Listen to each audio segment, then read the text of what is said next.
Você pode se sentar, por favor. Pastor Jonas Madureira. Meus irmãos, que alegria poder receber desde ontem o pastor Jonas Madureira em nossa igreja. O pastor Jonas tem muitos predicados. É uma pessoa que Deus tem usado. Uma coisa que me admira muito no pastor Jonas é que ele coaduna uma boa formação acadêmica e piedade. Jonas está terminando seu doutorado na USP, São Paulo, na Alemanha, é editor das edições Vida Nova. Então boa parte dos bons livros que têm sido editados em português tem sido pela instrumentalidade dele e outras pessoas que com ele trabalham. É professor em vários seminários, Servos de Cristo, no Martin Butzer, professor convidado no Mackenzie. Ele pastoreia a Igreja Batista de Moema, em São Paulo. É uma pessoa que Deus tem usado, e é uma alegria poder recebê-lo aqui. Quem esteve ontem foi grandemente edificado.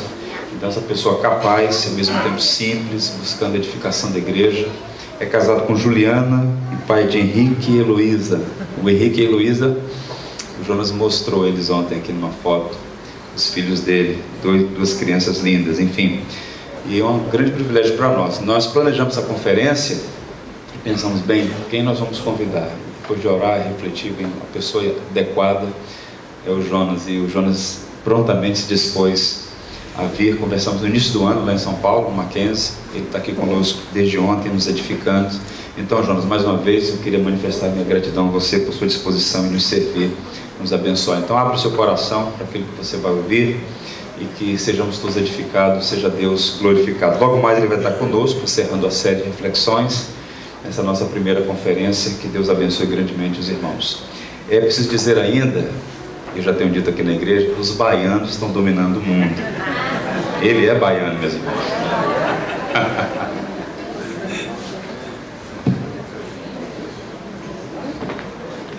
Bom dia a todos. Queria agradecer as palavras do pastor de Clay, conterrâneo. E é uma alegria enorme estar aqui com vocês e poder nessa manhã expor um pouco daquilo que ao longo de uns 3, 4 anos eu venho pensando, estudando, e que graças a Deus vai se tornar um livro no próximo semestre, depois de muito esforço, depois de muito trabalho e reflexão. E quando o pastor Judy Clay fez o convite e falou da possibilidade de falar sobre esse tema, eu fiquei muito feliz, porque é um tema que tem a ver muito com aquilo que eu acredito e aquilo que eu ponho em prática no exercício não só do pastorado, não só do exercício do ensino teológico, mas sobretudo na vivência como um cristão comum, como todos vocês que se aproximam de Deus e que querem um crescimento espiritual, mental, moral e do coração em relação a Deus. Então, estou muito feliz de poder trabalhar este conceito que eu tenho desenvolvido já há uns 4 anos, o conceito de inteligência humilhada. É sobre isso que a gente vai falar nesta manhã. Eu queria que você deixasse a sua Bíblia aberta em 1 Coríntios, capítulo 13, verso de número 12. Deixa ela aberta. Daqui a pouco a gente vai ler esse texto.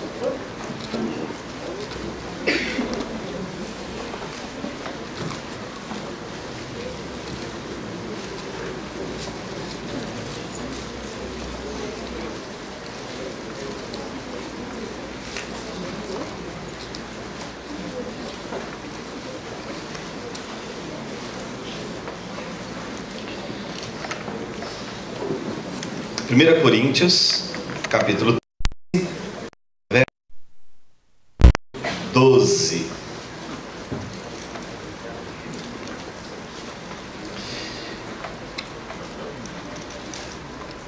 Quando a gente fala estrutura de pensamento, de conhecimento, tanto de Deus como de nós mesmos, a gente fala no fundo, de uma busca incrível que eu e você temos não só por saber ou para saber quem Deus é, mas porque toda a nossa busca, ainda que a gente não tenha consciência disso, a nossa busca pelo conhecimento de Deus esconde a busca que temos por um conhecimento profundo, verdadeiro e autêntico sobre quem nós somos. Nessa manhã eu quero pensar com vocês um conceito que, se entendido, pode ajudar cada um de nós em nossa caminhada rumo a um conhecimento de Deus que implica um conhecimento de quem nós somos.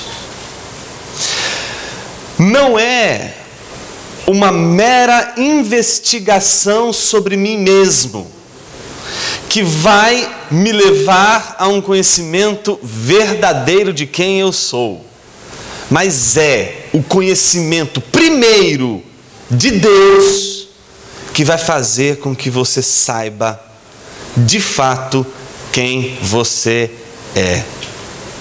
Portanto, o conhecimento de quem nós somos não começa com introspecção, não começa fechando o olho e tentando analisar quem nós somos.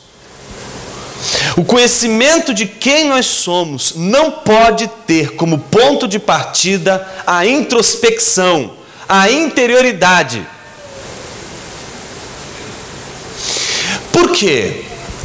A interioridade, esse conhecimento que a gente tem de nós mesmos, quando a gente mergulha em nós mesmos, é apenas um conhecimento muito ínfimo, muito pequeno, e que não consegue dar conta de tudo aquilo que nós somos. Mas quando a gente parte de Deus, a gente não está partindo mais de um conhecimento que nós podemos ter de nós e que é ínfimo, mas estamos partindo de informações privilegiadas de alguém que conhece e sabe quem nós somos de um modo que nós não sabemos. Ou seja, quando Deus se revelou, Ele não quis apenas dizer quem Ele é para você, mas Ele quer revelar a você quem você é. Porque você e eu não somos ignorantes apenas em relação a Deus, mas somos ignorantes em relação a quem nós somos. Em outras palavras, o que eu estou dizendo com todas as letras: quem é ignorante de Deus é ignorante de si mesmo. Quanto menos conhecimento de Deus você tem, menos conhecimento de si mesmo você tem. A medida do conhecimento que você tem de Deus vai refletir a medida do conhecimento que você tem de sua realidade e daquilo que você é. Daí a necessidade de, em primeiro lugar, buscarmos o conhecimento de quem nós somos com os joelhos dobrados, orando a Deus e dizendo: Senhor, eu não sei quem eu sou, mas eu sei quem Tu és. Tu és o conhecedor de mim. O Senhor sabe quem eu sou. Sonda o meu coração, prova o meu pensamento e diz quem eu sou quando eu não consigo, com minhas próprias forças e minha inteligência, descobrir. Essa manhã é um convite que a palavra de Deus faz a mim e a você para dobrar o joelho, humilhar nossa inteligência e dizer: Senhor, eu sou um completo ignorante sobre mim mesmo. Diz para mim quem eu sou. Quando eu pensei nesse conceito de inteligência humilhada, antes que você pense que é uma coisa nova, não é. Gostaria muito que fosse, mas não é. O conceito de inteligência humilhada não é uma coisa que um dia eu estava sentado, meditando, sem nada para fazer, aí, deixa eu arrumar um problema para entregar para a igreja. Porque eles não têm problemas, eu vou só colocar mais um. Não foi isso. Foi, na verdade, um conjunto de leituras que eu fui fazendo ao longo do tempo, em especial a leitura de 4 obras: as Confissões de Agostinho, o Proslogium, que é uma obra de Anselmo, que Anselmo escreve para seminaristas que estão com dúvida com relação à existência de Deus, que dizem com a boca que creem em Deus, mas o coração não. Tanto é que o texto que ele vai usar para argumentar, tudo que ele tem para argumentar com relação a esses seminaristas é o texto de Salmo, quando diz, né? Diz o louco, em seu coração não há Deus. O louco não diz com a boca não há Deus. O louco é o seminarista que diz com o coração não há Deus. Mas a boca está dizendo que crê em Deus. Em terceiro, o texto de João Calvino, As Institutas, primeiro volume. E por último, Blaise Pascal, num livro chamado Pensamentos. Esses 4, tem muitos, mas esses 4 foram fundamentais. Eles apresentam uma linha de raciocínio muito semelhante. E quando eu fui olhar, eu falei, meu Deus, mas é isso, a mesma coisa que está aqui, mesma coisa que está aqui, mesma coisa que está aqui. Aí eu fui olhar na Bíblia, bate com o que está na Bíblia. Olha, outra pessoa pensa assim, outra pessoa... Eu comecei a perceber que existe um certo tipo de pensamento que qualifica esse grupo de pensadores, que é um tipo de pensamento que entende que a relação de conhecimento não é uma relação de sinergia com Deus, do tipo, Deus, 50% do trabalho sobre o conhecimento de mim mesmo e do Senhor é meu, e 50% é revelação. Esse tipo de pensadores que eu estou apresentando aqui, eles não vão considerar essa divisão tipo 50 é minha parte e 50 é de Deus. Eu vou dizer, eu sou um completo ignorante, tudo o que eu sei sobre Deus e sobre mim mesmo vem de revelação, é produto da ação de Deus, é uma única ação e essa ação é divina. Ou seja, você pode pensar que a salvação, e apenas a salvação, diz respeito a Deus, e o homem não tem participação nenhuma na obra de salvação. Mas eu quero dizer para você que não é só na salvação, não. Isso segue também na nossa inteligência. Dependemos da revelação de Deus, dependemos da graça de Deus para pensar. E estes 4 pensadores me ajudaram muito com isso. E o primeiro deles, que está aí na lista, é Agostinho, que escreveu um livro que você não pode passar dessa vida para outra sem ler. Chama-se Confissões. Quem já leu Confissões alguma coisa, ou já viu esse livro? Olha aí, tem muita gente que ainda não leu. Então, você não pode passar dessa vida sem ler esta obra, em especial o livro 10. Deixa eu falar um pouco sobre Agostinho e aí a gente vai ler o texto bíblico. Agostinho foi um pastor abençoado da igreja. E com seus 40 anos de idade, 40 e poucos anos de idade, já uma sumidade, pastor de pastores, bispo da igreja em Hipona, um cara com uma inteligência incrível. Todo mundo conhecia Agostinho e todo mundo queria aprender com Agostinho. Agostinho, ele vivia dizendo que ele era o pastor para os cristãos, mas também era como os cristãos, e vivia com os cristãos. Um cara que vivia na comunidade e que era um ícone, extremamente respeitado, um líder da igreja, que aos 40 e poucos anos de idade resolveu escrever uma confissão, o primeiro livro neste gênero na história da literatura universal. Ele resolveu escrever um texto, não para você, não para mim, nem para os leitores de sua época. Quando você abre as Confissões, o primeiro assombro, o primeiro susto que você tem é que você é um intrometido, porque ele não escreveu o livro para você. Ele não, o leitor que ele tem em vista, quando alguém vai escrever um livro, esse escritor tem sempre em mente um leitor. Quando Agostinho escreveu o livro dele, As Confissões, ele tinha um leitor em mente. E quem era o leitor? Deus. E ele se dirige o tempo todo a Deus. E é um livro teológico que é, na verdade, uma oração. Ele faz teologia orando, ora teologicamente. E faz teologia ou teologa orando. Então, o tempo todo, ele está se dirigindo a Deus em oração, pensando, falando, meditando, confessando e etc. Do livro 1 ao livro 9, Agostinho vai escrever várias e várias páginas dizendo para Deus, não é para você, dizendo para Deus, mas você está ali lendo, não é? Como um intrometido, não é? E o curioso é que você é um intrometido que está lendo o livro de Agostinho, que provavelmente Deus não tem a primeira edição lá nos céus, não é? Mas que ele escreve para Deus, mas é para você ler. É como se ele convidasse você para ler, não aquilo que ele está escrevendo para você, mas aquilo que ele está escrevendo para Deus.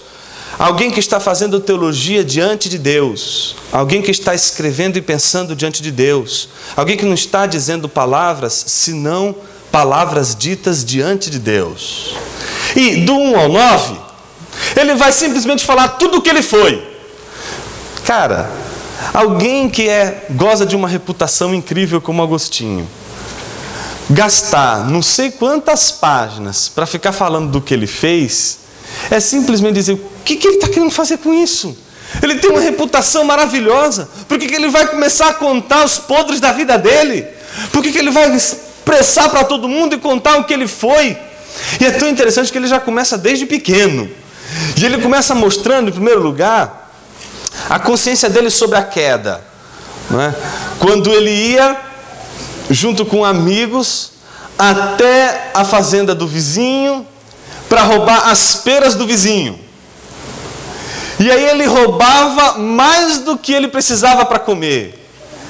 Ele não roubava apenas para comer, ou seja, ele roubava mais do que ele precisava. E a única razão era porque ele queria irritar o fazendeiro. Então ele roubava, saía correndo e achava uma graça o cara correr atrás dele. E aí depois ele via que ele não comia toda a pera, jogava a pera fora, mas aí ao mesmo tempo ele entrava em crise e perguntava, meu Deus, como é que eu posso ter prazer no mal? Eu comi essa pera e senti prazer ao comer essa pera. Mas eu também senti um outro prazer que não foi comendo a pera, que não é um prazer do meu corpo, mas parece que é um prazer do meu interior. Eu sinto alegria, eu sinto prazer em fazer o mal para o outro. Que natureza é essa? Que maldade é essa? Que corrupção é essa que toma o meu interior, que toma o meu coração? E aí ele começa a confessar, e vai confessando desde momentos assim, do início de sua vida, até outros momentos em que ele enveredou por uma vida boêmia, uma vida de prostituição, e vai contando tudo. Só que no livro 10, ele faz uma virada. Do livro 10 em diante, ele não mais vai falar do que ele fez, do que ele era e da sua conversão, de como ele chegou até Jesus, ou como Jesus chegou até ele. Mas o que ele agora é. Ele não vai mais confessar o que era, mas ele vai dizer o que ele é. E aí ele tem um problema. Porque o problema é quem eu sou. Quem eu fui, eu sei. Quem você foi, você sabe. O problema do capítulo 10 em diante é, e agora? Quem eu sou? E aí, com base em 1 Coríntios capítulo 3, verso 12, ele vai fazer uma exposição, que eu quero apresentar os pontos dessa exposição com vocês hoje, para responder exatamente essa pergunta, quem eu sou? Vamos ler?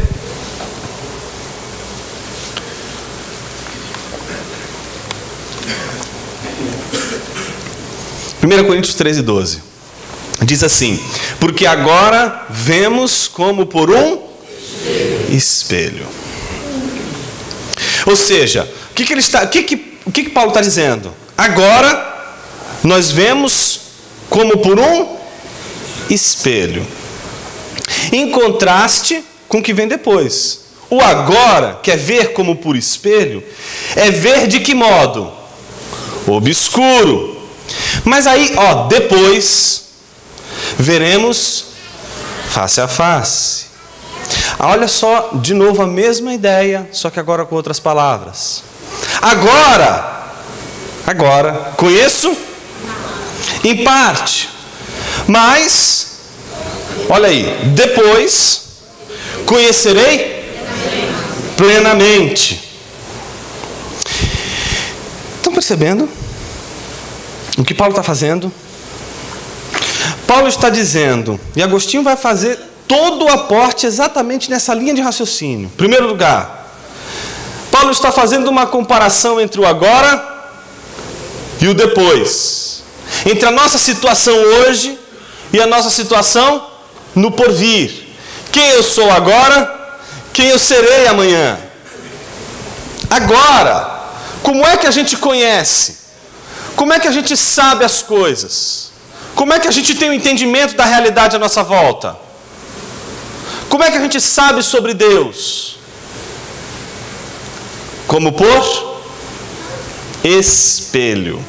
E aqui a gente precisa entender espelho não como a gente vê o espelho de hoje. Tem que ser o espelho dos primeiros séculos da era cristã, que era um pedaço de metal, não é? Riscado, muito difícil, não era nítido, mas era suficiente para você enxergar alguma coisa sobre você, ou enxergar uma outra coisa que você não está podendo ver porque você está impedido, como se fosse, por exemplo, um retrovisor de carro, não é? Você não pode enxergar, você não pode fazer assim, né? Porque senão você vai bater o carro, mas você precisa desse espelho para enxergar o que você não pode enxergar. Então, duas coisas precisam ser entendidas aqui. A primeira, de que esse espelho antigo não é um espelho como o nosso tão nítido.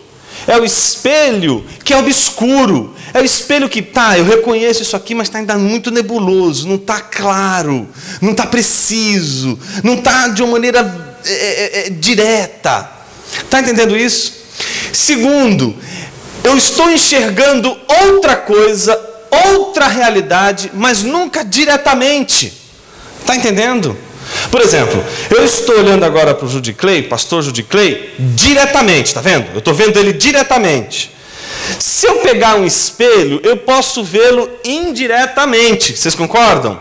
Eu posso enxergar ele por intermédio de um espelho. O que Paulo está dizendo é que você nunca vai conseguir agora conhecer Deus assim, ó.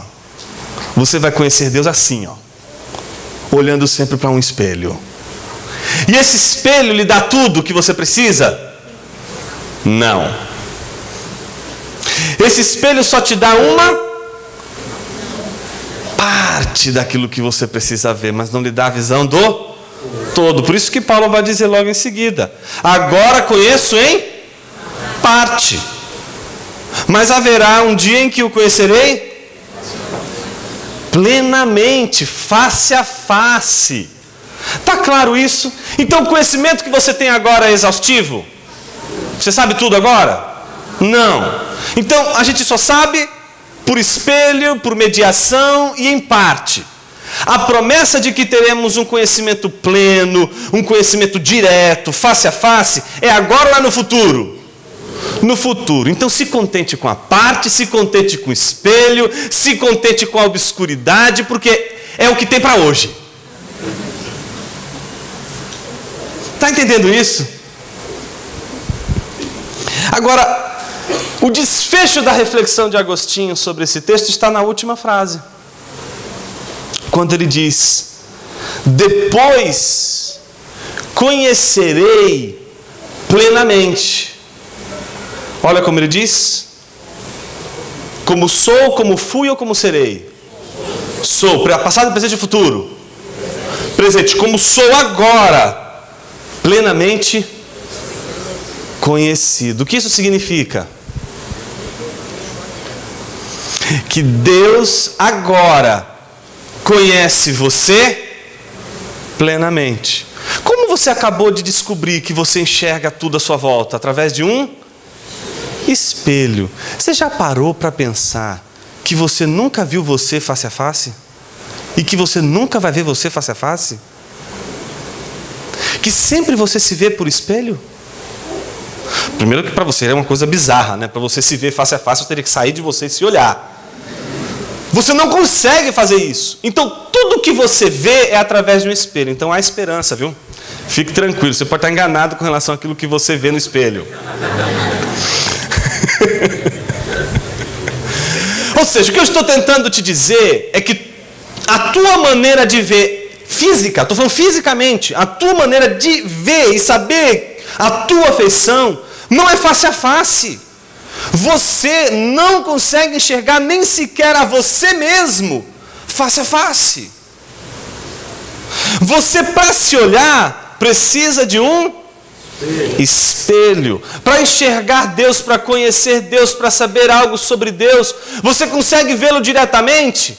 Não! Você sempre vai enxergar e conhecer Deus através de um espelho. Vai ter sempre um mediador entre você e Deus, e esse mediador é que vai te dar o conhecimento que você precisa ter de Deus, que não é pleno, mas que é em parte. Entretanto, contudo, todavia, porém, Deus agora, ao contrário de você, sabe tudo sobre você. Não há uma partícula, não há uma vírgula, não há uma parte, não há um esconderijo, não há absolutamente nada em você, o seu avesso, seja lá o que for de você, que Deus não conheça. Deus sabe absolutamente tudo sobre você. Quais são as implicações disso, minha gente? As implicações disso é que você é uma espécie de esfera. Pensa aí, se eu tivesse uma lousa, eu ia desenhar agora uma esfera assim, ó. Você é isso aqui, partido no meio.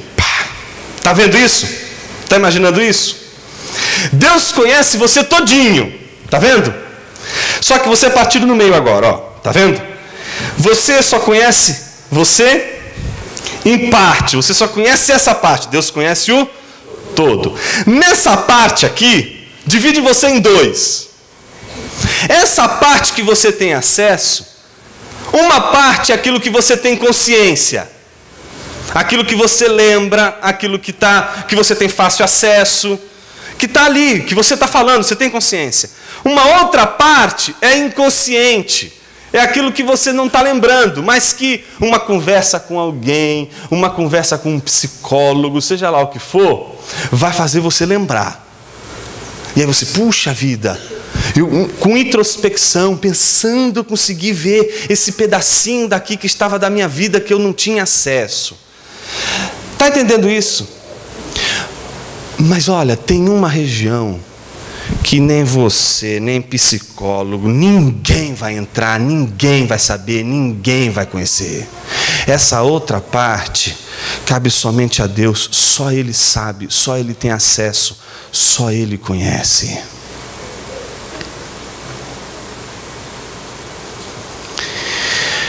Isso faz com que a gente esteja debaixo de uma relação desigual em relação a Deus,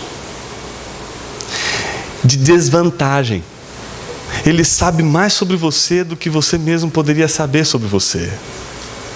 Uma outra parte de você está completamente em trevas. Uma outra parte de você está completamente sombria. A outra parte, com a ajuda de um psicólogo ou de um amigo, numa conversa, você pode tornar a ter consciência e lembrar. Mas essa outra parte não é lembrança, não é memória, não é conversa, não é análise. Essa outra face, esse outro lado de você é revelação de Deus e ponto. É o que Deus diz sobre você, é o que Deus fala sobre você. E a tua confiança de que aquilo que Ele diz sobre você é importante exatamente porque Ele domina e conhece aquilo que de você não conhece. Olha como Agostinho começa esse livro 10. Conhecer-te, ó conhecedor de mim. Conhecer-te tal como sou por ti conhecido. O que Agostinho está dizendo nessa oração a Deus? Oh Deus, como eu queria te conhecer. Mas eu não queria te conhecer como eu conheço hoje, não. Como é que eu conheço hoje? Em parte. Eu conheço por espelho, eu não conheço todo o que tu és. Eu não te vejo face a face, eu queria tanto te ver. Eu queria tanto te conhecer. Mas eu não queria te conhecer como eu conheço. Eu queria te conhecer como eu sou conhecido por ti. E como eu sou conhecido por Deus? Plenamente. Ele sabe tudo, Ele conhece tudo que nós somos. E Ele continua dizendo: Senhor, mesmo que eu não quisesse me confessar a Ti, que haveria em mim que seria oculto para Ti, cujos olhos contemplam todo o abismo da consciência humana? Veja que saber isso significa muita coisa, gente. Significa que não adianta você mostrar serviço para Deus. Sabe o que é mostrar serviço? O cara está lá trabalhando, já fez todo o trabalho, cumpriu as obrigações. E aí, ele abre uma tela do computador e vai jogar sudoku. Vai jogar algum joguinho e fica lá jogando. Apareceu o chefe, opa, fecha a trabalho e faz de conta que está trabalhando. Ele precisa mostrar que ele está fazendo alguma coisa para o chefe. Ele tem que mostrar serviço. Não vai adiantar mostrar serviço nenhum para Deus. Você não vai poder, em nenhuma instância, dizer assim: Senhor, eu queria falar alguma coisa sobre o Senhor que o Senhor não conhece. O Senhor não sabe quem eu sou. Eu preciso dizer umas coisas, porque o Senhor está me tratando como se me conhecesse, mas o Senhor não me conhece. Deixa eu te dizer alguma coisa aqui do que eu sou. Não tem nenhuma novidade que você possa contar para Deus sobre você. Não há nada que você fale para Deus que Deus não saiba. Por isso não adianta a gente ficar tentando mostrar: olha, Senhor, tá vendo? Eu sou bonzinho, tá vendo? Eu fiz isso, não me castiga. Olha, não adianta você tentar argumentar para Deus tentando mostrar o que você acha que você é. Ele te conhece plenamente. Então veja, sabe qual é a desvantagem em relação a Deus com relação a isso? Nada do que você contar para Deus vai fazer Ele se assustar com você. Nada do que você fizer, do que você falar, vai fazer Deus: que horror, eu não esperava isso de você. Meu, como você é perverso. Nossa, eu estou escandalizado com você. Deus não vai se escandalizar com você, tá? Quem vai se escandalizar com você vão ser os endemoniados lá, os amigos de Jó. Esses vão. Mas Deus não. Nada do que você diga, nada do que você fale, nada do que você conte para Deus vai fazer Deus ficar espantado com você. Não tem nenhuma surpresa. Você não vai surpreender Deus em nada. Não dá para surpreender Deus. Você não vai conseguir surpreender Deus. Ou seja, Deus não precisa de você para saber quem você é. Deus não precisa de nenhum movimento seu. Deus não precisa que você ore. Deus não precisa que você faça campanha. Deus não precisa que você levante suas mãos, que você clame, que você pule, que você brada, diga: Senhor. Ele sabe quem é você antes de você existir. Antes que você fosse uma substância. Quando você era uma substância ainda informe, Ele já te conhecia. E te conhecia quando todos os teus dias estavam contados e escritos no livro, quando nenhum deles ainda havia. Então, a gente está lidando com uma inteligência que conhece tudo que nós somos, e que não vai adiantar a gente tentar dizer para Deus alguma coisa sobre quem nós somos, porque isso absolutamente não joga papel de informação nenhuma. Ou seja, o que a gente vai tentar dizer sobre nós mesmos, ou vai ser mentira, ou não vai ser novidade. Olha como que Agostinho vai dizer: o Senhor poderia se ocultar de mim, mas eu não poderia esconder-me de vós. O Senhor me ilumina de tal maneira que já me envergonho de mim. O Senhor me conhece tal como sou. Olha o que ele está dizendo: o Senhor me ilumina. Ontem a gente viu que uma das marcas da queda não foi apenas fazer com que a gente viva num mundo de trevas, mas descobrir que não somente estamos em trevas, mas as trevas estão em nós. De que se queremos saber alguma coisa sobre nós e sobre a treva que está em nós, a gente vai precisar de luz. E é isso que Deus faz. Deus, Ele mostra a sua luz em nosso coração, naquilo que a gente não pode enxergar. E é por causa de sua iluminação que a gente consegue descobrir algo sobre nós mesmos. Ou seja, o conhecimento que eu e você podemos ter de Deus é um conhecimento resultado da iluminação de Deus em nosso coração. A minha consciência, Senhor, não duvida, antes tem a certeza de que eu te amo. Feriste-me o coração com a tua palavra, e desde então te amei. Veja, a minha consciência, Senhor, não duvida. Agostinho tem dúvidas com relação à existência de Deus? Não, ele tem certeza, não tem? E qual é a razão da certeza?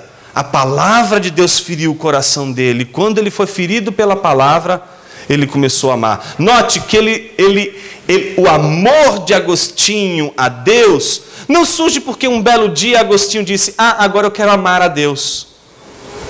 O amor que Agostinho devota a Deus não é da vontade de Agostinho, não surge da vontade de Agostinho, não surge do querer corrompido de Agostinho, mas a vontade de amar a Deus e de querer Deus, em primeiro lugar, é resultado da palavra de Deus ferindo o coração de Agostinho. Ou seja, o nosso amor a Deus nunca é uma causa originária, mas é sempre o efeito de uma causa divina em nosso coração, de algo que Deus faz por nós. E então nosso amor é sempre resposta, nosso amor é sempre reação, nosso amor é sempre a reação a um ato de Deus, e o ato da pregação, o ato da palavra que feriu o coração. E aí quando o nosso coração é ferido pela palavra, a gente não consegue responder de outra forma senão amando, e ninguém consegue amar aquilo que não acredita que existe. Você não pode amar sua esposa e dizer assim: mas eu tenho dúvidas de que você existe. Você pode dizer que ela é inacreditável, né? Tanto no bom sentido como no mau sentido. Porque tem horas que você toma umas surpresas que você diz: meu Deus do céu. E tem horas que você diz: nossa, que mulher maravilhosa, não é? Mas você nunca vai questionar a existência daquilo que você ama. Quando você ama alguma coisa, em primeiro lugar, para você amar, você precisa acreditar que esse negócio que você ama existe. Mas o problema de Agostinho não está na existência de Deus. Agostinho não tem problemas com relação à existência de Deus. Ele não tem dúvida da existência de Deus. Ele tem dúvida de outra coisa. Porém, quid amo cum te amo. O que amo quando te amo. Olha a pergunta capciosa de Agostinho. Eu não tenho dúvidas, Senhor, de tua existência, e nem dúvidas de que eu te amo. Eu tenho dúvidas do que eu sei do Senhor. Eu tenho dúvidas do meu conhecimento em relação ao Senhor. Até que ponto eu, que conheço em parte, quando te conheço, sei de fato quem tu és. Se eu não consigo conhecê-lo, se eu não sei quem tu és, se eu vejo por espelho, se eu vejo de forma obscura. Agostinho entendia que Deus nos trancou em nós mesmos. Isso é muito fácil de entender.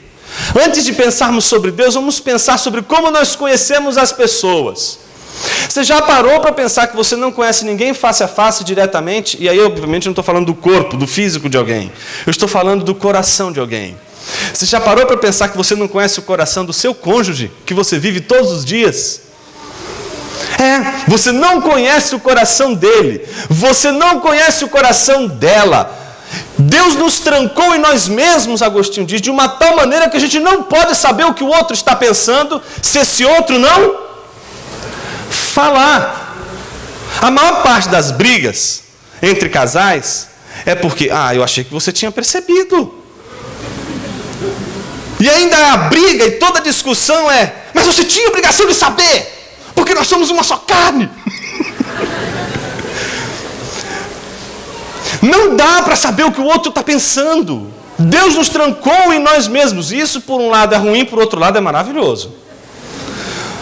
Porque imagina se as pessoas soubessem o que a gente pensa delas. E a igreja, se a gente está trancado em nós mesmos, a igreja é um problema, com um monte de coisas e situações. Imagina todo mundo sabendo o que a gente pensa. Ia ser a guerra de todos contra todos. Então, para sua proteção, você está trancado em você mesmo. Então, você pode entrar no elevador, achar uma pessoa engraçada, e essa pessoa não vai saber que você achou que ela é engraçada. Mas, ao mesmo tempo, isso tem um preço. O preço de que você nunca vai conhecer uma pessoa diretamente. Você vai sempre produzir uma imagem desta pessoa. Presta atenção no que eu estou dizendo. Você vai produzir uma imagem desta pessoa, um espelho dessa pessoa. Você vai produzir isso. Por exemplo, se você veio aqui ontem, veio aqui hoje, você olhou para mim, vendo eu dando essas palestras, disse assim: meu, esse cara parece meu professor de matemática, e você odiava o teu professor de matemática, eu estou ferrado. Porque você já não vai mais se relacionar comigo. Você vai se relacionar com essa imagem que você fez do professor. E você vai achar que eu sou esse professor. E eu vou ter que fazer o possível para poder mostrar para você que eu não sou esse seu professor. Mas o pior de tudo é que isso pode acontecer e acontece sempre. Por exemplo, a maior parte dos conflitos entre novos casais na igreja é exatamente porque não compreenderam este processo da imagem e da pessoa. Então, chega lá e fala: pastor, eu estou apaixonada. É mesmo, filha? E eu quero casar. Filha, melhor você estudar melhor a coisa aí, hein? Porque você conhece os dois, está vendo os dois há um tempo, está esquisito. Não, pastor, estou apaixonado, e ele também, tudo apaixonado. Enfim, aí casa. Não dá 15 dias. Pastor, o que foi, querida? Eu quero sair de casa. Mas como assim? O que aconteceu? Não, eu casei com um príncipe, da noite para o dia ele se tornou um ogro. Ele era educado, ele era fino, ele era amoroso, ele era isso, ele era aquilo. Agora, pastor, ele é assim, assado, e começa a esculachar o cara. Eu falo: eu não casei com isso, eu quero devolver. Venceu o prazo de validade, não serve mais para mim isso aqui. Note que essa pessoa casou com uma imagem. Mas quando a gente vive com alguém, a gente precisa aprender que se existe uma coisa que precisa ser corrigida ao longo da vida, talvez não sejam as pessoas, mas as nossas imagens. E eu vou dar um segundo exemplo, que esse é o que mais me interessa, porque se diz respeito a Deus. Sua teologia pode acabar com tua espiritualidade. Por que teologia é importante? Por que vou ressaltar aquilo que o pastor Judy Clay falou ontem à noite, em relação à crítica de todo o pensamento de que a teologia é irrelevante e que, portanto, toda a teologia era irrelevante e beligerante, só gera confusão e conflito. A teologia, ela é uma mediação, ela é um espelho, ela é o que você pensa sobre Deus. Mas ela pode não ser e pode não representar o que Deus é.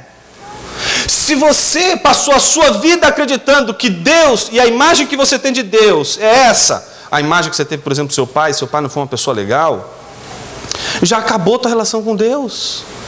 Porque toda vez que você está se relacionando com Deus, é essa imagem que está mediando essa relação. É esse espelho que está mediando essa relação. O que precisa mudar? É Deus ou é o espelho? É Deus ou é a mediação? É Deus ou é a imagem? Uma pessoa que passa a vida dela acreditando, por exemplo: olha, se eu orar, fizer com fé, Deus vai me abençoar. E se eu não orar, não fizer com fé, Deus vai me amaldiçoar. Aí um dia fulano vai, ora, faz com fé e não recebe a bênção. Qual é a crise dela? Pô, Deus, por que o Senhor mudou comigo? Por que o Senhor está assim comigo? É mais ou menos assim. As nossas brigas com pessoas, a maior parte delas, é porque a gente está brigando com nossas percepções delas e não o que de fato elas são. O confronto com o real. E isso, meus queridos, com a invasão da internet, dos sites, do Facebook, do Twitter, tudo isso aumenta e potencializa ainda mais essa mediação do conhecimento e não a experiência do real. Se você crê que se você fizer tudo certinho, Deus vai te abençoar, e se você fizer tudo erradinho, Deus vai te amaldiçoar, o dia que você fizer tudo certinho e as coisas não derem certo para você, você vai ficar com raiva de Deus. Mas o que Agostinho está dizendo para você, o que eu estou dizendo para você, o que o texto está dizendo para você hoje é o seguinte: não, você tem que ficar com raiva de você, porque você criou uma imagem errada de Deus, e você está obrigando a Deus caber dentro dessa caixinha que você pôs aí. Por isso teologia é importante, porque a teologia é esse: o que eu amo quando te amo. E aí, meus queridos, quando a gente pergunta o que amo quando te amo, a gente tem que dar uma resposta para isso. Como eu conheço Deus? Como eu sei quem Deus é? Como eu posso entender Deus? E aí alguns podem enveredar pelo seguinte caminho: vou ler o máximo de livros possíveis sobre Deus, vou ler o máximo do que os teólogos escreveram sobre Deus. Você vai saber o que os outros falaram sobre Deus, você vai conhecer o que Agostinho disse sobre Deus, o que Anselmo disse sobre Deus, o que Calvino disse sobre Deus, o que Barth disse sobre Deus. Você vai saber o que muitos teólogos disseram sobre Deus. Mas, como diz o J.I. Packer naquele livro, O Conhecimento de Deus, um livro muito legal, ele diz assim: este conhecimento não é o conhecimento de Deus, é um conhecimento do que os outros pensam sobre Deus. Veja, se eu pedir para você me descrever uma maçã, você vai me descrever uma maçã, não vai? Você conhece uma maçã e você vai me descrever a maçã. Outra coisa bem diferente é você dar uma bela de uma mordida na maçã, não é isso? Uma coisa é você imaginar Paris, saber que lá tem a Torre Eiffel, você conhecer as imagens e formar uma imagem de lá, não é? E saber falar sobre Paris. Você sabe o que é Paris? Eu sei. Outra coisa diferente é você ir lá e ver. Uma coisa é você dizer assim: conheço. Imagina aí um presidente, imagina aí uma autoridade, imagina um artista, um cantor. Imagina você dizer: eu conheço, porque você vai olhar na capa do jornal e você vai ver: esse aqui é o cantor, esse aqui é o presidente, esse aqui é o fulano de tal. Mas a pergunta é: você conhece ele? O que vai fazer com que você conheça ele? O real, a experiência real, o contato real. É disso que eu estou falando nessa manhã. Eu não estou falando de informações sobre Deus. Eu estou falando de uma experiência de Deus, de conhecimento de Deus, que vai implicar um conhecimento sobre quem você é. Olha o que Agostinho vai dizer. Desculpa, Agostinho não. Agora Anselmo, outro pensador. O insensato diz no seu coração: não há Deus. Senhor, curvado como estou, só posso ver para baixo. Então, curvado como estou. Que posição é essa? De alguém poderoso? De alguém sublime? De um soberano? Que posição é essa? De humilhação, meu. Senhor, curvado como estou, humilhado como estou, só posso olhar para baixo. Levanta-me a fim de poder olhar para o alto. Ele pode olhar para o alto?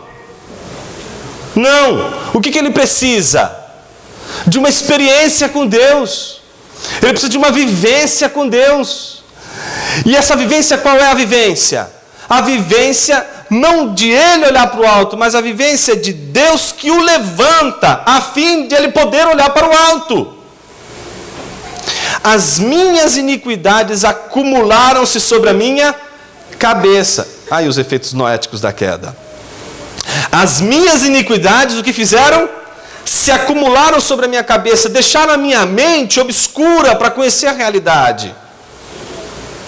Envolvem-me e como um pesado fardo me oprime. Está vendo isso? O que ele está dizendo para Deus?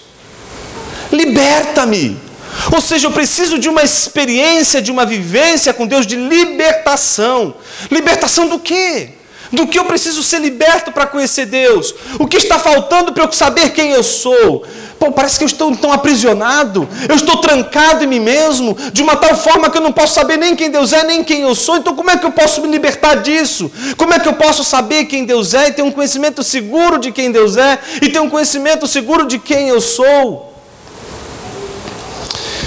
Ensina-me a procurar-te. Então qual é o convite de Anselmo? É assim, ó, Senhor, trata de me ensinar. É assim? A postura dele é: ensina-me a procurar-te. Ou seja, o que ele está admitindo aí? Que ele não procura Deus, que a gente por natureza não procura Deus, de que a gente precisa de uma experiência, de uma vivência com o poder de Deus que nos liberta para procurá-lo. Ensina-me a procurar-te e mostra-te a mim. Ou seja, não é alguém que pode ter acesso e saber quem Deus é alguém que se humilha diante de Deus dizendo: Senhor, se mostra para mim. Pois não posso procurar-te a não ser que me ensines, nem posso encontrar-te a não ser que te mostre. Procure-te desejando, deseje-te procurando, encontre-te amando, ame-te encontrando.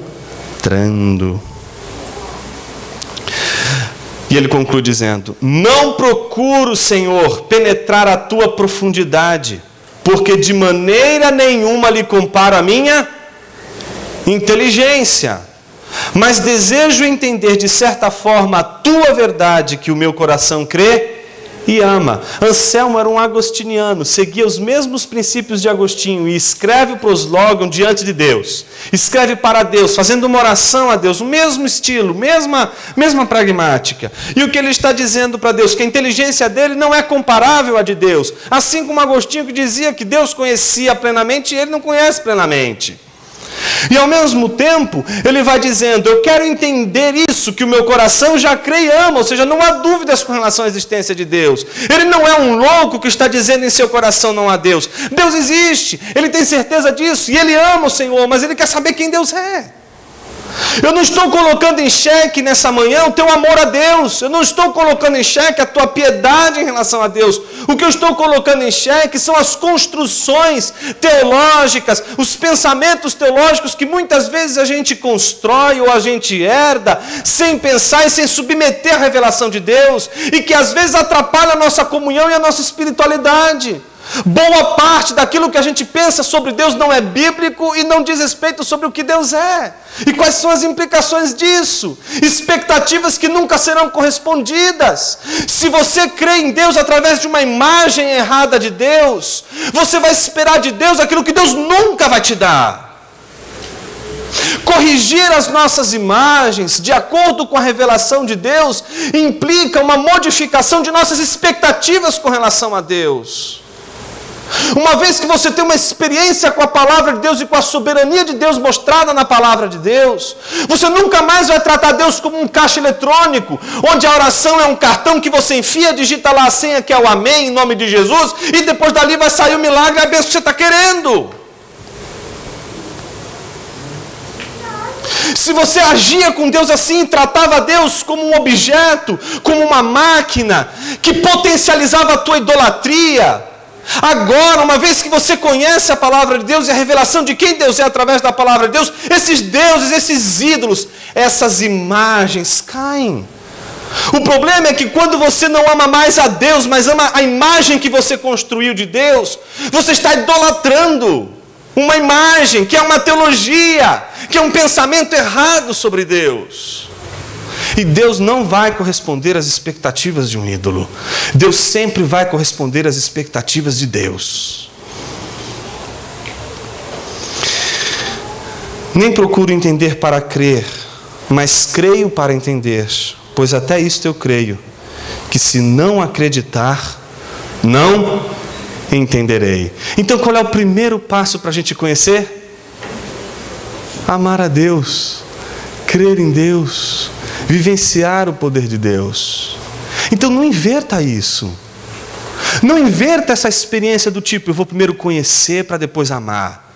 Eu vou primeiro conhecer para depois crer. É o contrário. Em primeiro lugar, você tem que ser afetado pela palavra de Deus e tem que reconhecer o quanto ela te feriu. E que não dá mais para você viver do jeito que você está vivendo. Que não dá mais para continuar agindo como você está agindo. De que uma vez que a palavra de Deus feriu o teu coração e revelou você para você mesmo, mostrou as máscaras caíram, não dá mais para continuar a farsa, não dá mais para continuar o teatro. A vida tem que mudar.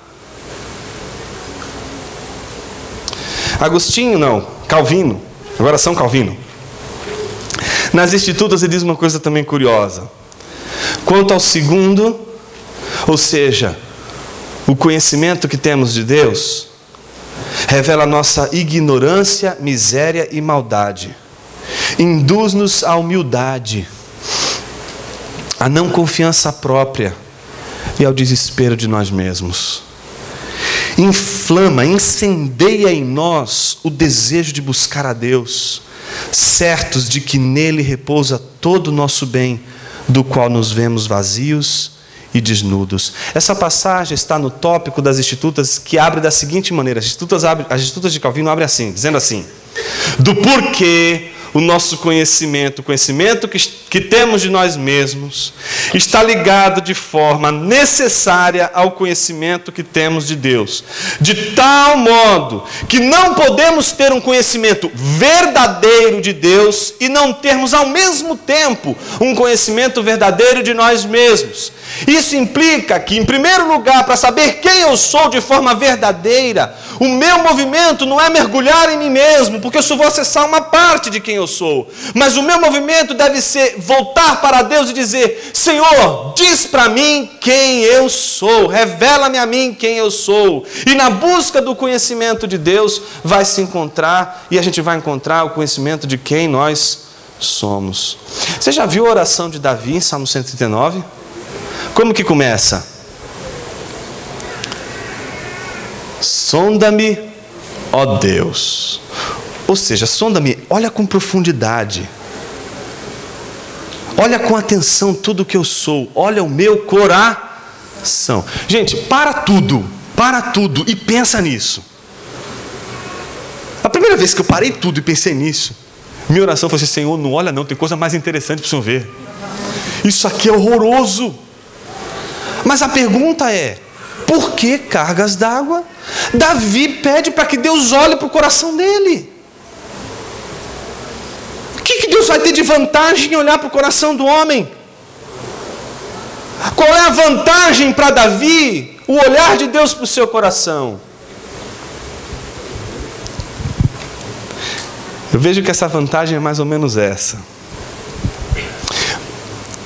A vantagem de que todas as vezes que Deus olha o nosso coração, é nessa hora do dia que a gente vê o nosso coração nos olhos de Deus.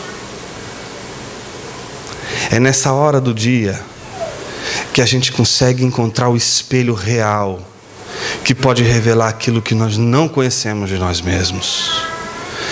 Som do meu coração equivale a dizer: revela-me a mim mesmo, Senhor. Mostra quem eu sou. E Davi sabia como ele era ignorante de si mesmo, não era? Lembra lá de Natã? Natã conta lá uma historinha para Davi. Não, Davi, tinha um homem rico e um homem pobre. O homem rico tinha muitas ovelhas e o homem pobre tinha uma só ovelha. Mas acontece que chegou um homem viajante e faminto e procurou o homem rico e disse: estou com fome. E o homem rico, em vez de dar de uma de suas ovelhas e fazer dela alimento para o viajante faminto, resolveu tomar a ovelha do homem mais pobre e ofereceu-a como alimento ao homem viajante. Quando Davi ouviu isso, arrancou os cabelos e disse: onde está esse miserável que hoje não passa? Ele vai morrer, ele não merece viver um sujeito desse. Um sujeito desse não merece respirar. Cadê esse corintiano? Pega ele. Natã olha para ele: é você esse corintiano? É você esse cara? É você? Eu imagino Davi por dentro perguntando: eu quem? O viajante? O homem rico? Porque pensa comigo, quem é a ovelhinha A única ovelha do homem pobre? Batseba. Quem é o homem pobre? Urias. Quem é o homem rico? Davi. Quem são as muitas ovelhas? As mulheres de Davi. Quem é o viajante? Quem é o homem faminto?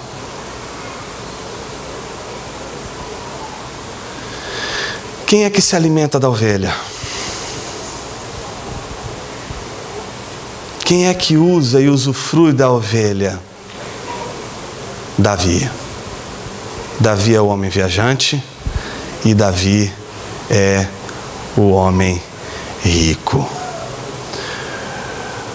O homem viajante é o homem desejante, é o homem que deseja, é o homem da vontade, é o homem que quer. E o desejo em si não é ruim, mas cabe a nós dominar o desejo. Cabe ao homem rico, que também somos nós, governar o nosso desejo. O homem rico poderia ter dado do que era exatamente lícito oferecer ao homem viajante, mas ele resolveu dar o que era ilícito. E por que a gente faz isso? Porque a gente é mau, porque a gente não sabe quem a gente é. E às vezes a gente pode viver a vida sem saber quem nós somos. E é por isso que a gente precisa de Natãs em nossa vida, porque eles são como os olhos de Deus que revelam a nós quem nós somos. Mas mal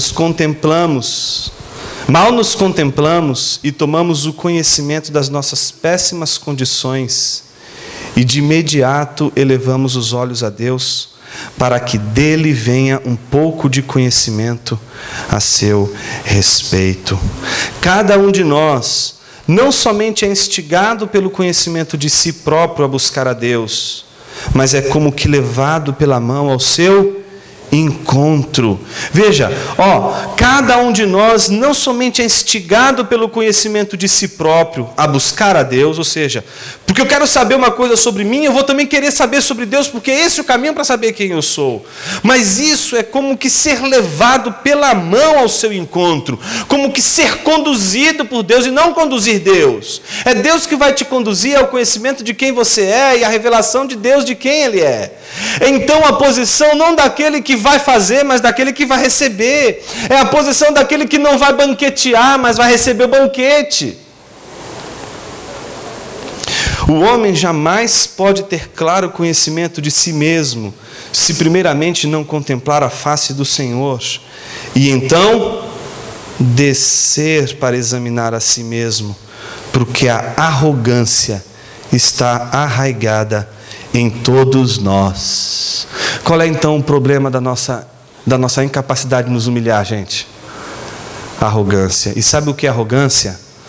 Tolice. Eu queria encerrar falando sobre o oposto da inteligência humilhada, que é essa posição de se humilhar para Deus e dizer: Senhor, diz para mim quem eu sou, me conduz ao conhecimento de quem Tu és, me conduz ao conhecimento de quem eu sou. A tolice é o oposto disso.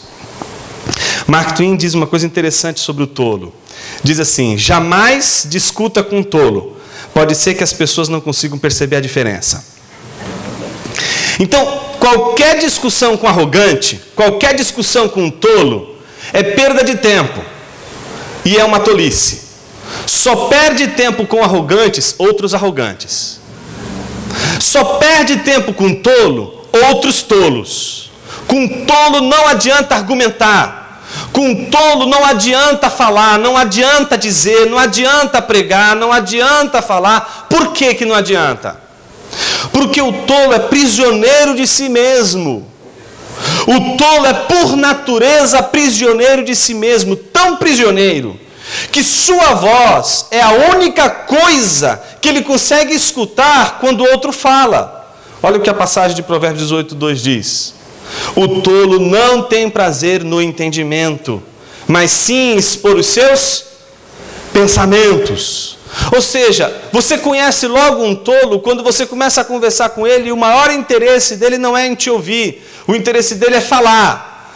Então, a única coisa que ele consegue ouvir é a si mesmo. Você fala com ele, ele não está te escutando, porque ele só tem prazer em ouvir a si mesmo, porque ele está preso de si mesmo, ele é um drogado de si mesmo, ele se cheira, viciado, o cara não suporta, porque ele se alimenta dele mesmo, ele se auto-absorve, ele se autoconsome, o combustível da vida dele é ele mesmo, a inteligência dele, o conhecimento está todo centrado nele, ele quer exibir que ele sabe, ele quer mostrar que conhece, ele faz cara de paisagem, faz cara de intelectual, põe a banca de superior, põe a banca de inteligente, de cult. É tolo, porque é prisioneiro de si mesmo. Quais são os sinais da tolice? Falta de entendimento e de rigor autocrítico são os dois sinais mais visíveis de que a condição do tolo não poderia ser outra senão a de um aprisionamento. O cara está aprisionado nele mesmo, ele é preso de si mesmo. A queda é aquilo que marca a tolice na humanidade, o aprisionamento de si mesmo. E a marca disso, o sinal disso, é a ausência de autocrítica. É o sujeito que se acha o cara e não consegue ver nenhum ponto errado, nenhum ponto de crítica, nenhuma coisa que precisa ser corrigida, nenhum pensamento, nenhuma teologia, nenhuma imagem que precisa ser corrigida com relação a Deus. O que ele pensa está correto e ponto. É um sinal da tolice. A ausência de autocrítica e a falta de entendimento. Afinal, quem não é capaz de ponderar, de inquirir a si mesmo, de se questionar e de corrigir seus equívocos, jamais será capaz o suficiente para enxergar o mundo à sua volta, só vai conseguir enxergar a si mesmo. Que não se entenda aqui tolice com limitação intelectual. Não estou chamando de tolo aquele que não tem estudo nem formação intelectual. Não estou dizendo que a tolice tem a ver com limitação intelectual. Mesmo porque não acredito que os intelectuais sejam imunes a tolices. E nem tampouco que os poucos instruídos não possam ser sábios. Aqueles que conseguem alcançar o cume da inteligência também podem atingir o cúmulo da tolice. Um exemplo claro disso é Heidegger, um filósofo alemão inteligentíssimo, brilhante, um cara que entendia muito de lógica, de filosofia, uma cabeça incrível, mas aderiu ao nazismo. É tolo. Inteligência não tem nada a ver com tolice. Você pode ser um cara inteligente, você pode ser um cara capaz e ser tolo. Você pode ser um teólogo brilhante, conhecer o que os outros teólogos disseram sobre Deus e não passar de um tolo. Tolice não tem nada a ver com instrução, com cultura, com inteligência. Por isso eu queria dizer que a tolice não é algo particular de alguns. A tolice é universal. É preciso ir mais longe e dizer que a tolice não representa a fraqueza de alguns. Eu não estou dizendo aqui, veja bem, alguns são tolos e os crentes poderosos eles estão livres da tolice. Não estou dizendo que alguns são tolos. Veja o que eu estou dizendo. Pelo contrário, a tolice é universal, porque a queda é universal. É uma fraqueza inerente a todos os seres humanos. Todos os seres humanos são, por natureza, tolos. A questão, portanto, não é saber como um homem se torna tolo, mas sim como pode deixar de sê-lo. Eu não estou falando aqui como você pode se tornar tolo. Eu estou falando do caminho inverso, porque tolos todos nós já somos. A nossa condição já é a condição da tolice, já é a condição do ensimesmamento, do homem que é voltado para si mesmo. O que eu estou falando é de uma libertação de si mesmo, para enxergar o mundo a partir de um outro referencial, que não é mais você, mas que é Deus. Como deixar de ser tolo? Somente um ato de libertação pode vencer a tolice. O que eu estou dizendo? Que somente um ato de Libertação pode vencer a tolice. Um ato de instrução ou argumentação lógica, nada pode fazer para convencer o tolo de sua tolice. É perda de tempo. Você não vai conseguir argumentar logicamente com o tolo, porque ele não vai ouvir o que você tem para dizer enquanto ele não for liberto de sua condição tola. Antes de tudo, o tolo precisa de uma libertação interior autêntica, e enquanto isso não ocorre, temos de desistir de todas as tentativas de persuadi-lo. Por isso insistimos que não adianta discutir com tolos. Enquanto eles não forem libertos de si mesmo, qualquer palavra que for dirigida contra a sua tolice será como uma pérola lançada aos porcos. Tolice, o fundo da caverna. Nisso, nós cristãos parecemos muito com os platônicos, porque a gente entende, junto com os platônicos, que o conhecimento começa com libertação. Está lá o mito da caverna, o mito famoso de Platão, está todo mundo aprisionado, e Platão entende que todos os homens são como esses homens do fundo da caverna, que cresceram amarrados, presos, não conseguiam se mexer, só conseguiam olhar para o fundo da caverna, eles estão aprisionados, e no fundo da caverna tem a projeção de um monte de sombras, de coisas que estão acontecendo atrás deles. Mas Platão diz que um dia um destes escravos se liberta, e aí ele faz um movimento que os outros, que antigamente que ele não poderia fazer, mas agora ele faz. E ao fazer esse movimento, duas coisas acontecem. A primeira coisa, ele sente dor, porque ele não está acostumado a fazer esse movimento. E quando ele vira, no fundo da caverna ele via sombras. Agora ele vê uma luz enorme que o cega no primeiro momento. Esses são os dois primeiros indícios de um movimento do conhecimento: dor e cegueira. Então, meus queridos, o que eu estou dizendo aqui, que assim como no platonismo, o cristianismo, o conhecimento da verdade vai implicar em dor. Vai doer conhecer o Evangelho. Vai doer porque você vai ter que mexer uma parte que você não está acostumado, que você não está fazendo sempre. É um exercício de pensamento que você não fazia antes. Isso vai doer. Vai mexer com a tua estrutura. É simplesmente alguém que está dizendo para você que tudo que você acreditava não funciona. O que funciona é o Evangelho. Pô, vou ter que aprender tudo de novo. E essa sensação de aprender tudo de novo é uma sensação de cegueira, não sei nada. Então não se admire se uma pessoa quando vivencia a conversão, ela sente angústia por não saber e não conhecer, e por dizer, puxa, tanta coisa para aprender, tanta coisa que eu preciso saber, e não são poucos, mas muitos que apresentam essa fome bem no início, querem saber de tudo, querem conhecer tudo, querem ler. A gente não sabe onde essa fome foi parar depois de 30 anos, né? Talvez precise voltar para o fundo da caverna, para sentir falta daquilo que se tinha facilmente. Bom, mas existe, apesar da semelhança com o platônico, uma diferença, e eu quero terminar com ela, brutal, entre o cristão e o platônico. O platônico é tolo. A tolice também está no platônico. E onde está a tolice do platônico? Ele disse que o cara está lá preso, olhando para as sombras do fundo da caverna, não está? Como é que Platão descreve isso? O tolo se liberta. Olha que tolice.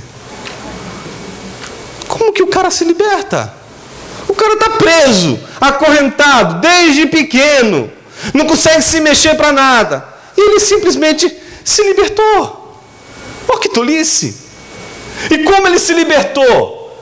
Pela investigação de si mesmo, pelo autoconhecimento. Conhece-te a ti mesmo. Tolice. Autocentrismo. Nisso os cristãos estão do outro lado, na margem oposta, dizendo: eu não posso me libertar das sombras. Eu preciso ser liberto por um poder que é mais forte que a minha inteligência.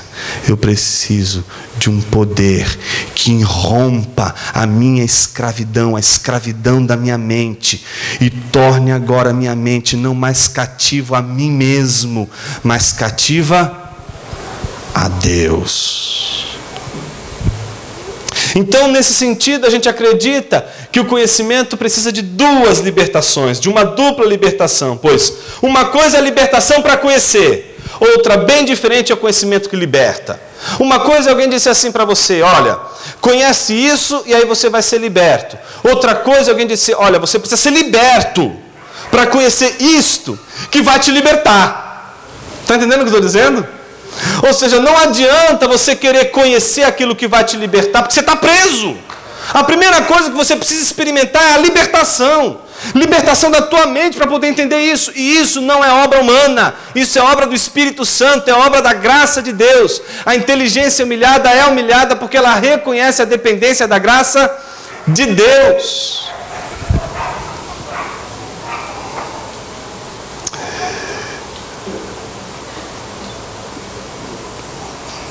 Eu queria ir para o último slide.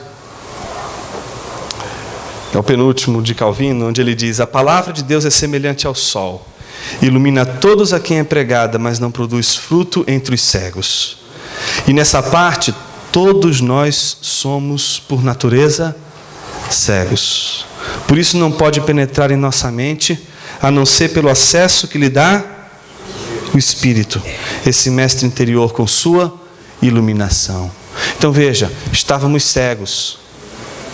Para a gente poder enxergar algo, o que a gente vai precisar? Em primeiro lugar, de libertação. Cura. Ser curados da cegueira. Isso é libertação para conhecer. O que é a libertação pelo conhecimento da verdade? É exatamente a iluminação. Não adianta nada você estar cego e ele está iluminando. Está certo? Porque você é cego. Você precisa ser liberto. Mas se não tiver luz, você não está cego, mas você também não está conseguindo enxergar, porque ainda assim você depende de iluminação. É isso que a inteligência humilhada entende. De que em primeiro lugar você precisa ser curado de sua cegueira, que é por causa do pecado e da queda. E em segundo lugar você precisa, ainda hoje, que Ele ilumine, que Ele traga luz na palavra, na tua vida, para que você possa entender, para que você possa conhecer. Doiverd também diz algo muito interessante: o verdadeiro conhecimento de Deus e de nós mesmos ultrapassa todo pensamento teórico. Esse conhecimento não pode ser objeto teórico, seja de uma teologia dogmática, seja de uma filosofia cristã. Ele pode apenas ser adquirido pela operação da palavra de Deus e do Espírito Santo no coração. É a pregação do Evangelho, criação, queda e redenção. E ao mesmo tempo a atuação do Espírito dentro de alguém que liberta o tolo de sua tolice. Ou seja, na raiz e centro religioso de nossa existência e experiência humanas em sua inteireza. Diante de Deus, toda inteligência criada está sob a condição da humilhação. Então, o que eu estou dizendo para você é que não adianta você dizer assim, eu vou me humilhar. Não tem como se humilhar, aquele que já está humilhado. Você precisa ter consciência da sua humilhação. O que acontece é que tem gente que é humilhado e não sabe que é humilhado, aí ele se humilha. Não tem isso, gente. Você já é humilhado por natureza. Então você precisa ter consciência disso. Senhor, eu já sei. Eu sou humilhado, eu dependo, eu preciso. Agora eu tenho consciência disso. É como aquele texto lá de Filipenses 2, capítulo 5, né? que Paulo diz aos Filipenses: tende em vós a mesma atitude que houve em Cristo Jesus, que não julgou por usurpação ser igual a Deus, antes a si mesmo se esvaziou, assumindo a figura humana, tornando-se em figura de servo, em forma de servo. Quando Paulo está dizendo isso, a pergunta que a gente se faz é: puxa, tende em vós a mesma atitude. Que atitude é essa? Aí a gente começa a cantar na igreja, né? Eu quero me esvaziar, Senhor, meu Deus do céu, faz exegese do texto direito. Você não tem que se esvaziar coisa nenhuma. Você já é humilhado. Você não é Deus para se esvaziar. A atitude do esvaziamento é para Ele, que era Deus. Você é Deus? Você é Deus? Não. Então não é você que tem que se esvaziar coisa nenhuma. Ele é Deus. Deus, tá vendo? Vou desenhar. Deus, homem. Tá vendo? Jesus é Deus. Quem que precisa se esvaziar? Jesus. Ele se esvazia porque Ele é Deus, para se tornar homem, o que você já é, para se humilhar. Por isso que a gente diz que a encarnação é a humilhação de Cristo, porque a condição nossa já é a condição da humilhação. Você e eu já somos da condição da humilhação. Então, quando Deus, que é Jesus, se faz homem, Ele se faz homem com um único objetivo. Qual é o objetivo? Se tornar servo. E é essa atitude que Paulo quer que os filipenses tenham, e não esvaziar. Porque o que Paulo está dizendo para Filipenses é o seguinte: Jesus precisa se esvaziar porque Ele é Deus para se tornar homem, para se humilhar, porque só o servo pode ser humilhado diante do seu Senhor. O homem já preenche o requisito da humilhação, ele já é homem. O que ele precisa é simplesmente ser servo. Ou seja, para ser servo tem que ser homem de verdade.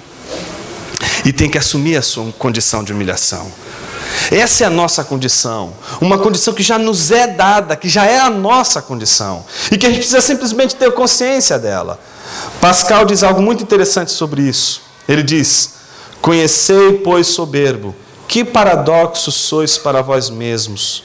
Humilhai-vos, razão impotente. Calai-vos, natureza estúpida.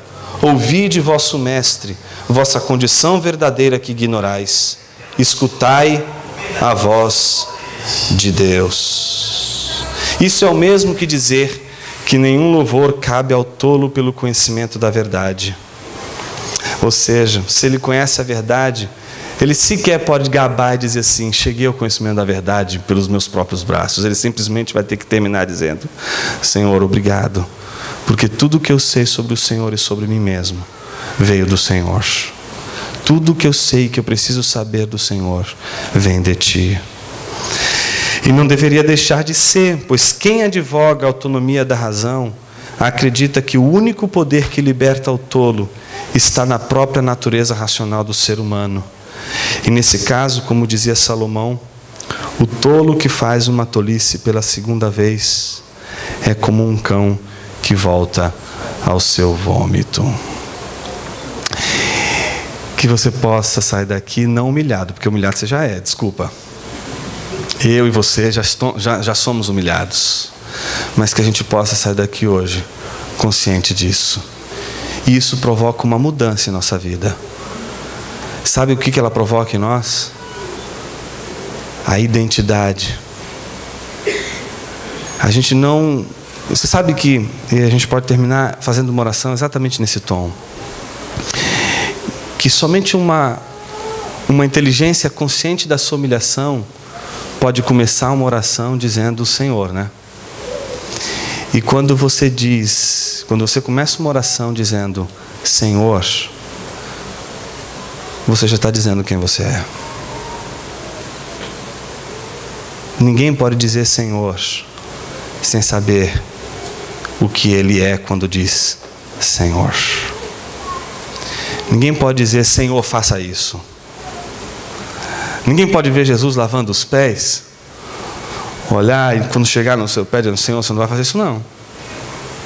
Por mais que seja com ar de piedade, dizendo: não, porque eu sou o servo aqui da parada e você é o Senhor e quem manda aqui sou eu. E quem vai lavar o seu pé sou eu. Não pode. Quem começa uma oração dizendo Senhor, quando vê o Senhor lavando os pés, tem que lhe estender os pés e dizer: lava meus pés, Senhor. Tem que se submeter ao senhorio de Cristo. Tem que se submeter à ordenança e ao mandamento de Cristo. E a gente pode achar desculpas mil, piedosas, para não se submeter a Cristo. Mas ninguém que começa uma oração dizendo Senhor, com o coração, com verdade do coração, pode começar essa oração dizendo Senhor, sem em primeiro lugar, ao dizer Senhor, silenciosamente também dizer: sou teu servo. Pai querido, nós entendemos que a própria oração nos humilha, que se oramos é porque dependemos de Ti, porque já não somos mais autossuficientes, porque já entendemos que as coisas não estão orbitando ao nosso redor, de que Tu és o centro de tudo. Ajuda-nos, Deus, a termos uma perspectiva teocêntrica. Ajuda-nos, ó Deus, a olharmos tudo à nossa volta a partir do prisma de Jesus. Ajuda-nos a olhar tudo a partir da perspectiva da dependência, da necessidade, da humilhação. Tira do nosso coração todo o princípio de arrogância, de autossuficiência, de autonomia, de pretensa onipotência. Tira do nosso coração aquela força dentro de nós que faz a gente querer tomar a nossa vida e governar a nossa vida como a gente acha que é melhor. Oh Deus, quebranta o nosso coração para que as menores decisões e as decisões mais importantes das nossas vidas sejam sempre submetidas ao Seu senhorio. Como é difícil, Senhor, submeter a nossa inteligência à Tua sabedoria, porque a gente acha que sabe tudo, a gente acha que conhece todas as coisas. Mas como é bom ser humilhado pela Tua palavra, como é bom saber que a Tua palavra nos humilha e que na humilhação está a salvação da nossa arrogância e da nossa tolice. Oh Deus, nós dizemos para o Senhor e pedimos para o Senhor nos libertar de tudo aquilo que nos aprisiona a nós mesmos, para que o Senhor seja soberano, para que a gente possa enxergar as coisas à luz de Tua palavra, para que a gente possa se humilhar diante da Tua palavra e dizer: é da Tua palavra que eu preciso, é da Tua palavra que eu dependo. Ilumina minha mente com Tua palavra, ilumina minha mente com a Tua Escritura, que a Tua palavra oriente o meu raciocínio, que a Tua palavra governe o meu raciocínio, que a noção de criação, queda e redenção domine a nossa perspectiva do mundo à nossa volta, das coisas que acontecem à nossa volta.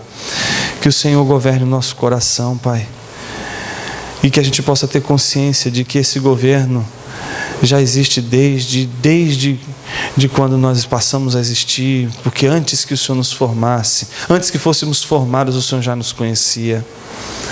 Oh Deus, como a Tua inteligência é maravilhosa, como os Teus pensamentos são altos, como eles são maravilhosos, e quão muitos são os Teus pensamentos. Se a gente contasse, seriam como os grãos de areia.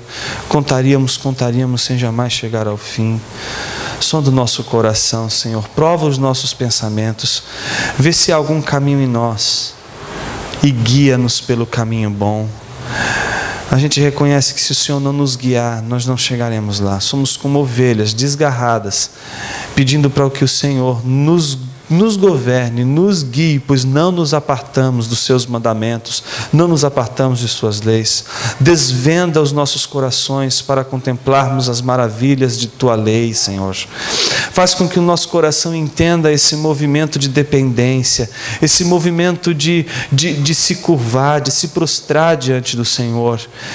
E assim nós encontraremos a felicidade para a qual fomos feitos e criados. Que o Senhor nos abençoe, assim oramos. Amém.